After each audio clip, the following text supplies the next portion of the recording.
बिहार राज्य आपदा प्रबंधन प्राधिकरण के तत्वावधान में शुक्रवार को राजधानी पटना के ज्ञान भवन में आपदा पूर्व तैयारियां व प्रबंधन विषय पर मीडिया कर्मियों की एक प्रशिक्षण कार्यशाला आयोजित की गई। इस कार्यशाला में आपदा में मीडिया की भूमिका एवं मीडिया कर्मियों के प्रशिक्षण पर जोर दिया गया। इस बात पर भी जोर दिया गया कि सरकार के साथ साथ मीडिया कर्मियों का भी दायित्व है कि आपदा के संबंध में सही रिपोर्टिंग की जाए। इस कार्यक्रम में बड़ी संख्या में राजधानी के विभिन्न पत्र पत्रिकाओं, टीवी चैनलों और वेब पत्रकारिता से जुड़े पत्रकारों ने भाग लिया। इसमें पटना वीमेंस कॉलेज, आर्यभट्ट ज्ञान विश्वविद्यालय और सेंट जेवियर्स कॉलेज के पत्रकारिता के छात्र भी मौजूद थे।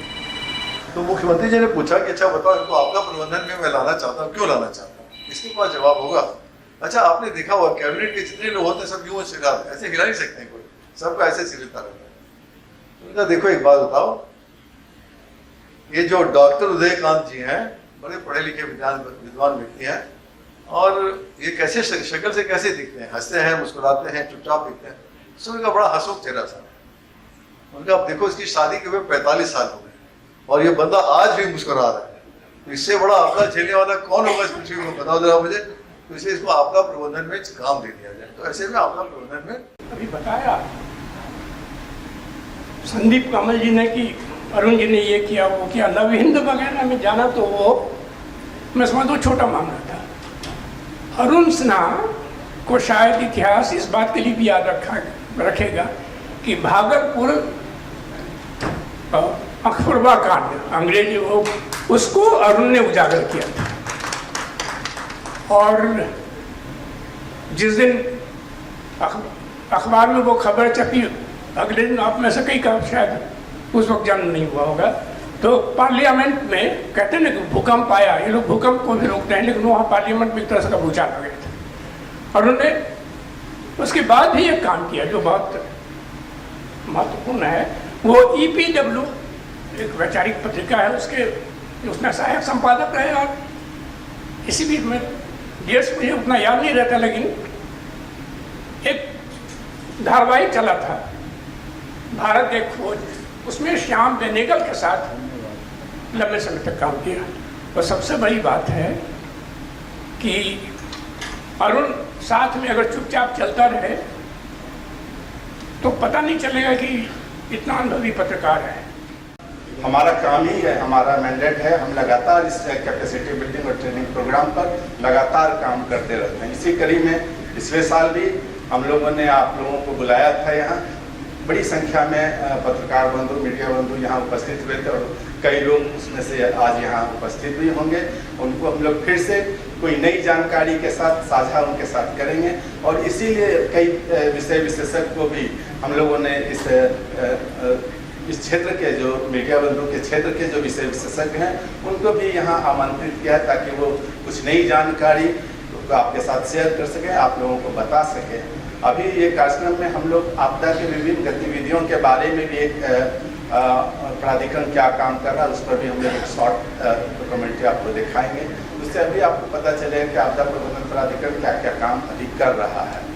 तो मेरी शुभकामना है इस सेशन के लिए कि आप लोग अधिक से अधिक कुछ नई और जानकारी के साथ इस प्रशिक्षण में भाग लें, और आपके धन्यवाद। इससे पहले कि मैं एंटरप्रेन्योरशिप पे बोलूं, सबसे पहले तो मैं ये वीडियो जो मैंने देखा, मैं सचमुच अभिभूत हूँ।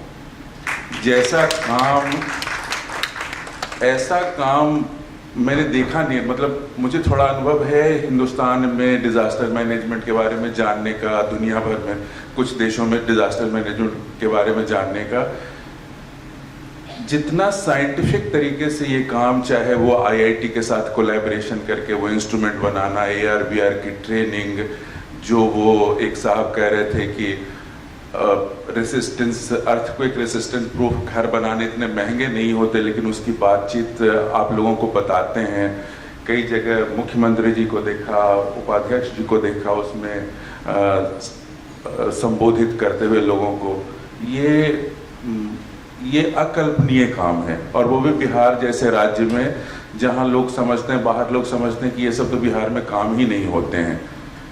ख़ास तौर से जो बात मुझे सबसे ज़्यादा अच्छी लगी कि बाकी राज्य या देश ऐसी ट्रेनिंग को एक खाना पूरी की तरह करते हैं।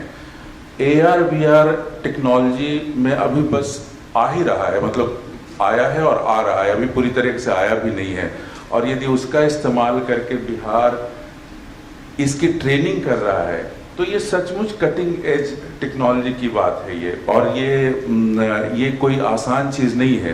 दूसरी, जो आप लोगों ने इंडियन इंस्टीट्यूट ऑफ साइंस के साथ मिलकर जो काम कर रहे हैं वो भी बहुत ही अनुकरणीय और अभिनंदनीय है। सो मैं ये बात कहना चाह रहा था सर कि बहुत ज़बरदस्त काम कर रहे हैं आप लोग, बहुत बहुत बधाई के बाद। होटल का उस पे जो रिसेप्शन होता है ना, रिसेप्शन के सामने जो एरिया होता है वहाँ से सोफा हटा दिया गया, वहाँ सोते थे और वहाँ पे हम लोग शूज़ पहन के सोते थे, मतलब जीन्स और जूते पहन के सोते थे।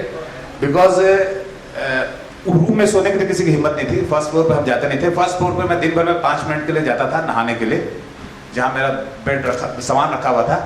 वो भी शॉर्ट्स पहन के नहाते थे, बाथरूम का गेट खुला होता था, रूम का गेट खुला होता था और बाहर एक आदमी खड़ा होता था क्योंकि भूकंप आता रहता था बीच बीच में।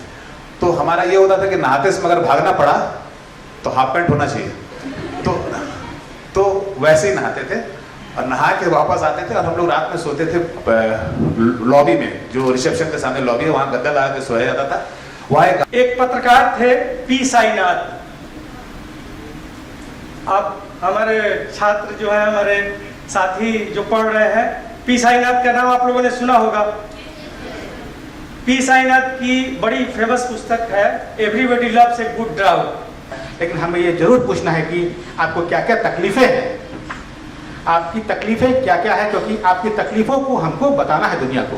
2008 में जब मीडिया ने खबर दी तभी दुनिया भर से राहत कोसी के इलाके में पहुंची और सरकार भी एक्टिव हुई। तो ये काम भी हमारा है, तो ये दोनों काम हम लोगों का है। मैं इतना ही करके अपनी बात खत्म करता हूँ। धन्यवाद।